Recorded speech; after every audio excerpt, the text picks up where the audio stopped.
জুলাই আন্দোলনের প্রথম শহীদ আবু সাঈদ হত্যা মামলায় ৩০ আসামির বিচার শুরুর আদেশ দিয়েছে আন্তর্জাতিক অপরাধ ট্রাইব্যুনাল।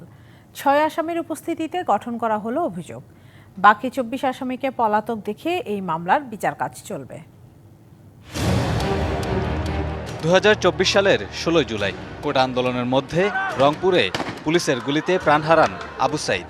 সেই দিন দুই হাত প্রসারিত করে দাঁড়িয়ে থাকা বেগম রোকেয়া বিশ্ববিদ্যালয়ের ইংরেজি বিভাগের এই শিক্ষার্থীকে গুলি করার ভিডিও ছড়িয়ে পড়লে বিক্ষুব্ধ হয়ে ওঠে ছাত্র জনতা। আন্দোলন ছড়িয়ে পড়ে সারা দেশে। শেখ হাসিনা সরকারের পতনের পর জুলাই আগস্টে সংগঠিত মানবতা বিরোধী অপরাধের বিচারে পুনর্গঠন করা আন্তর্জাতিক অপরাধ ট্রাইব্যুনাল। আবু সাঈদ হত্যায় মামলা হয় চলতি বছরের ১৩ জানুয়ারি।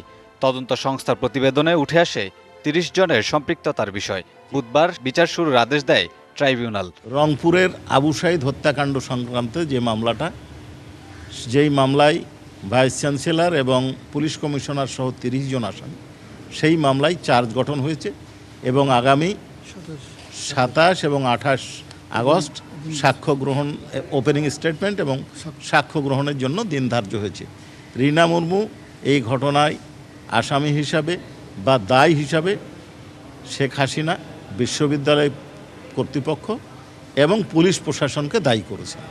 এদিন হাজির করা হয় বেগম রোকেয়া বিশ্ববিদ্যালয়ের সাবেক প্রক্টর শরীফুল ইসলাম, সাবেক এসআই আমির হোসেন ও কনস্টেবল সুজন চন্দ্র রায় সহ ৬ আসামিকে। যে সাক্ষ্য উপস্থাপন করবেন আগামী নির্ধারিত ২৭/৮/২০২৫ ইংরেজি তারিখে, তার বিপক্ষে আসামিদ্বয়ের পক্ষে জেরার মাধ্যমে ইনশাল্লাহ প্রমাণ করতে চেষ্টা করব তাদের গুলিতে ডিসিস্ট আবু সাঈদ মারা যাননি।